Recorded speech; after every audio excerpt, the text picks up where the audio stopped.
네, 저는 지금 도요타 신형 프리우스에 앉아 있습니다. 프리우스는 굉장히 상징적인 차예요. 도요타를 상징하는 것도 있지만 하이브리드를 상징하는 모델입니다.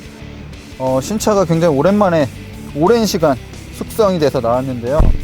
일단 첫 느낌은 굉장히 고급스러워졌다, 그리고 더 디자인이 세련돼졌다입니다. 일단 실내는 말이죠. 이런 플라스틱이 사용된 부분들도 자세히 보면 이제 펄로 마무리가 돼서 굉장히 예쁩니다. 일단 제가 차마다 재원이 좀 다르긴 하지만 일단 보이는 부분이 헤드업 디스플레이가 생겼고요. 그리고 이런 원래 프리우스 특유의 계기판도 훨씬 넓어졌고 선명해졌습니다. 이런데 먼지가 좀 끼는 거 빼고는 굉장히 세련돼졌네요. 그리고 디테일도 이렇게 송풍 궤도 프리우스라고 써 있고요. 많이 좋아졌네요. 정말 전에는 완전히 장난감 같은 느낌이 좀 있었는데 지금 완성도가 꽤 높아졌습니다. 이런 기어 노브도 기존 특유의 모양을 그대로 살리면서도 아주 마감을 훌륭하게 했습니다. 일단 여기서 살펴볼 수 있는 것들이 뭐가 있냐면 휴대폰 무선 충전 시스템이 달려 있고요. 스티어링 휠에 차선 이탈 경보 장치도 보입니다. 기본적인 주행 성격이나 이런 것은 변함이 없을 거예요. 다만 이제 편의나 안전에 대해서 더 많이 신경을 쓴 것 같습니다. 운전하기 적합하게 앞좌석을 세팅해 놓은 상태였는데 뭐 이렇게 넓진 않지만 그렇다고 뭐 이렇게 좁지는 않은 공간입니다. 뭐 답답함이나 이런 것도 크게 없고요. 사실 뭐 썬루프가 있으면 더 좋을 것 같은데 뭐 지금으로도 뭐 괜찮습니다. 근데 확실히 뒷좌석은 앞좌석보다 저렴한 느낌이 더 드네요. 앞좌석은 좀 화려하게 꾸몄는데 뒷좌석은 이제 저렴한 소재들이 눈에도 띄긴 합니다. 뭐 그래도 사실 프리우스가 그렇게 비싼 차는 아니기 때문에 뭐 이 정도는 충분히 감수할 수 있다고 봅니다. 희한하게 110V 단자가 마련이 되어 있네요. 네, 프리우스는 일단 배터리가 뒷좌석 밑쪽에 장착되기 때문에 그 실내 공간이나 트렁크 공간에 약간의 손해를 볼 수 있습니다. 하지만 도요타가 그런 부분에 대해서 꾸준하게 연구를 했기 때문에 자, 트렁크를 살펴보시면 일반 차와 거진 동일한 것을 알 수 있죠. 사실 어디에 배터리가, 이 밑에 어디에 배터리가 있어 라고 할 만큼 넓은 공간입니다. 그럼 연료통도 들어있고요. 트렁크는 굉장히 넓어졌네요.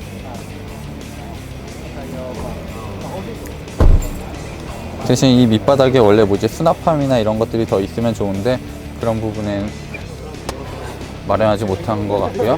여기도 이제 110V 단자가 마련이 되어 있네요. 확실히 배터리 용량이 크기 때문에 이런 부분에서도 어느 정도 여유가 있는 것 같습니다. 평평하진 않구나. 약간 턱은 있는데 그래도 훨씬 더 넓은 공간이 나올 것 같습니다. 네, 프리우스가 이제 처음 공개됐을 때 가장 논란됐던 부분 중 하나가 이 앞모습의 디자인입니다. 일단 저는 이제 9월에도 지난달에도 신형 프리우스를 봤는데 지금도 이제 실제로 보고 있지만 아직 적응이 잘 안 됐어요.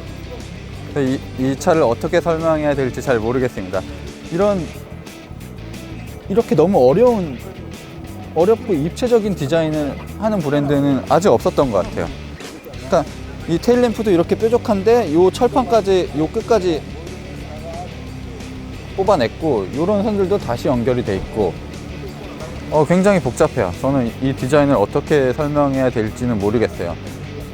오히려 렉서스가 스팬들 그릴과 이제 그런 날렵한 헤드램프를 했을 때보다 더 충격적이고, 사실 이전 세대 프리우스만 보더라도 굉장히 얌전하고 튀지 않고 그런 조용한 차였는데 일단 너무 과격해졌기 때문에 소비자들이 적응하는 데까지 어느 정도 시간이 걸리지 않을까 그런 생각도 조금 듭니다. 그 도요타의 일본 판매 모델을 살펴보면 사실 어느 정도 예상되던 디자인이긴 했어요. 그때도 이제 X자 모양으로 하는 헤드램프라든지 그릴을 적용하기 시작했고요. 뭐 그것이 조금씩 더 과격해지고 있는 모습인 것 같습니다. 앞으로 더 어떻게 변할지는 도저히 이제 종잡을 수가 없네요. 자, 기본적인 이 프리우스의 바디 실루엣은 그대로 남아 있습니다. 이제 유연한 루프 라인이 있고요. 사실 이런 디자인은 공기역학적인 설계를 하다 보면 모두가 나오는 디자인이라고 합니다. 뭐 혼다 인사이트도 아주 비슷한 디자인을 취하고 있죠. 자, 뒷모습은 크게 변한 것 같지 않지만 역시 파격적입니다. 일단 테일램프를 길게 잡아 뺐죠. 이 헤드램프가 굉장히 뭐 일관성은 있습니다. 독특한 모양이고 이 램프가 빛을 비추는 그런 디자인도 굉장히 독특합니다. 그리고 이런 렉서스가 잘하는 핀이죠. 뭐 공기를 더 효과적으로 흘려보낸다, 그래서 연비에서 이득을 준다고 하는 뭐 요소입니다.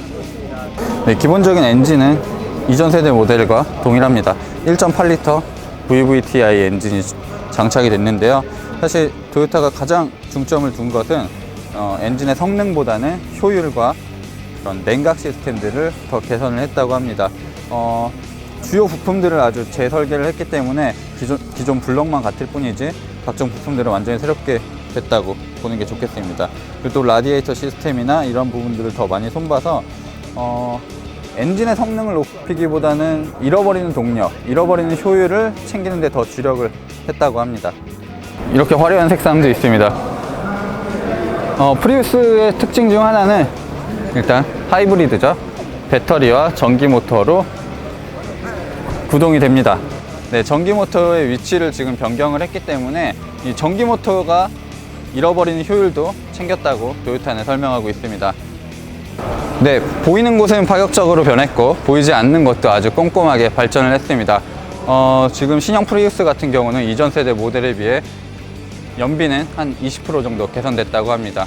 그리고 일단 안전성이나 편의 장비도 더 충분히 개선이 됐다고 합니다. 신형 프리우스는 이르면 내년 상반기 국내 시장에도 출시할 계획입니다.